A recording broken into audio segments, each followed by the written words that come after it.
So, hey, Michael Rababy, Hey, all would you right. like to present? Sure, sure. So, Wait, I excuse me love, a second.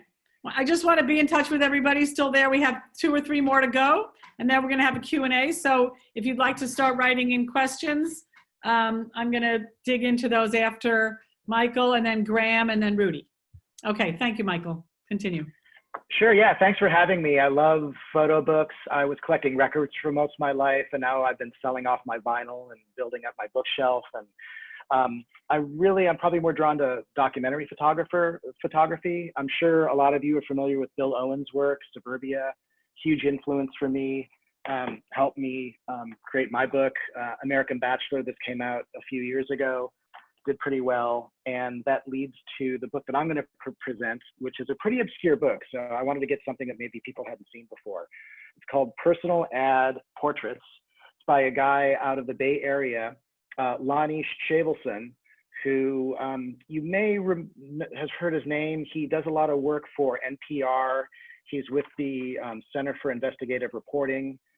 I found out all this recently, just this week. I stumbled on this book at a bookstore, Sideshow Books, which used to be behind the New Art, like a block away from the New Art, and then they moved. Now they're on La Cienega, south of Pico. Really cool indie bookstore, and I had never heard of this guy or seen it. So what he did, if you guys remember, this book came out in 1983, and if you recall back then, people placed classified ads, personal ads. And so what he did was he found personal ads that he thought were interesting, and he wrote to the people and asked if he could take their portraits. And so what this book is it pairs portraits that he took, environmental portraits inside their home, with the personal ad that they had placed. So like how they advertised themselves.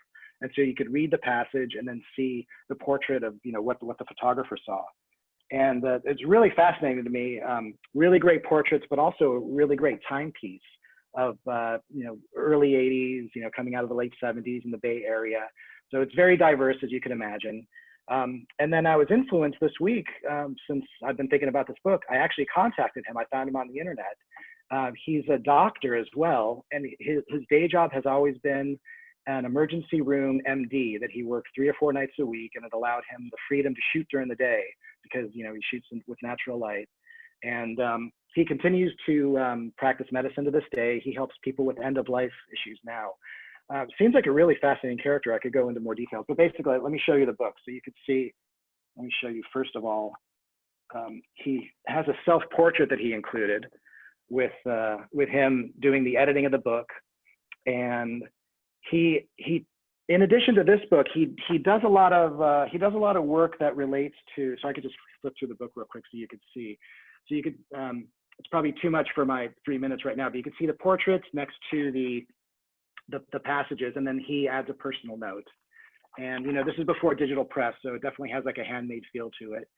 It's by a De Novo Press, which is his imprint. He made a few books out of this imprint, and he likes the idea of doing. And he makes a statement in this book about how he really felt it important to self-publish and do something that's purely his own vision, and not get notes from like too many other people, which is what you could do when you self-publish. And he did. I talked to him today. He did 3,000 copies of this book. It's pretty much sold out. He ended up on Good Morning America right away, before he even had the books in stores. So he had all this press, and then he had to scramble to get the books in the stores when it came out. And again, he has a couple other books still relating to a lot of social issues. He had a book on drug addiction. He did a book called Under the Dragon about the diversity of the Bay Area, which it's interesting. Sia, you mentioned that quote about the Jungian quote about finding the pearl under the tongue of the dragon. So I wonder if there's a connection there. He also did a book called I'm Not Crazy, I Just Lost My Glasses about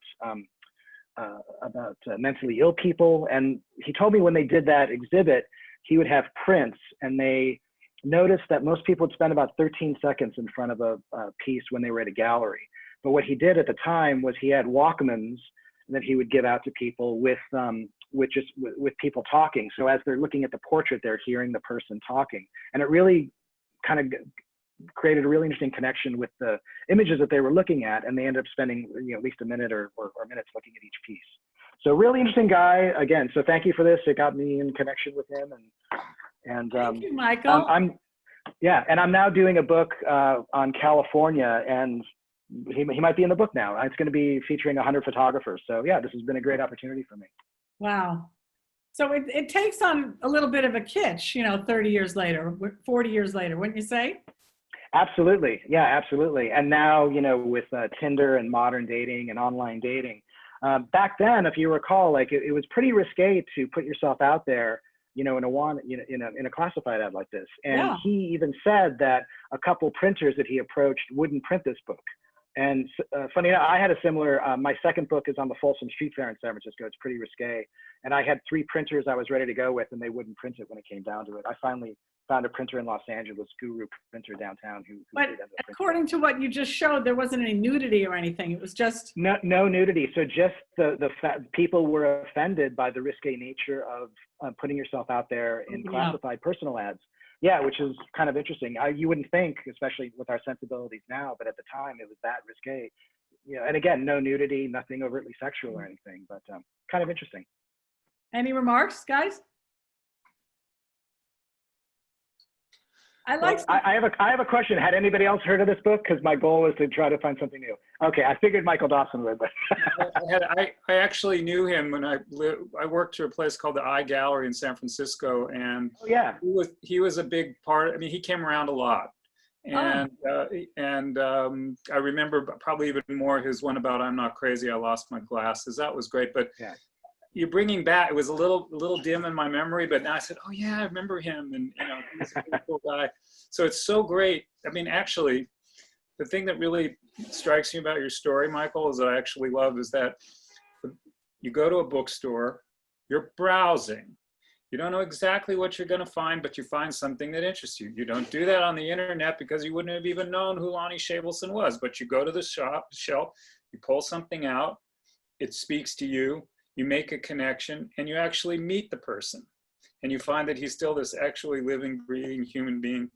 And that's like, it's both research and it's both about how something like a book can sit on a shelf for 20 years and get pulled out and bridge these lines of communication. It's a bridge to a different period of time. It's a bridge to a human being. That's really great. And that is, you're digging deep. That's yeah. I thought that too. I thought you were digging deep too, which I really appreciate. Yeah. Great. And I think it, so many levels, like I said at the beginning, a book can be super serious and it just can speak to a time. It can speak to a period. And I don't know, you pick that up every few years and look at it, it's going to have a different meaning, right? Yeah, absolutely. And it's really rewarding to go through and when you read all the, the more detailed elements about the personal ads and yeah. Gary? Really awesome. Well, it's interesting. We got to know Bill Owens very well. So this is the genre of unlikely photographers. Right. And the photo books provide a vehicle for these individuals, and in a much better way than having to go to, to sort through regular publishers. And it's interesting that Bill Owens' book, I don't know the history of its publication. I have to think about that. I never talked to him about that, but I could just imagine that his book wouldn't necessarily be that obvious to be a publication. Yeah. It wasn't. Dawson? It wasn't. Yeah, the fact is, no, the first editions of that book, you have the ones that was funded by Robert Simchak later, that came out. But Bill Owens' first book was done by Straight Arrow Books, which was the publishing arm of Rolling Stone.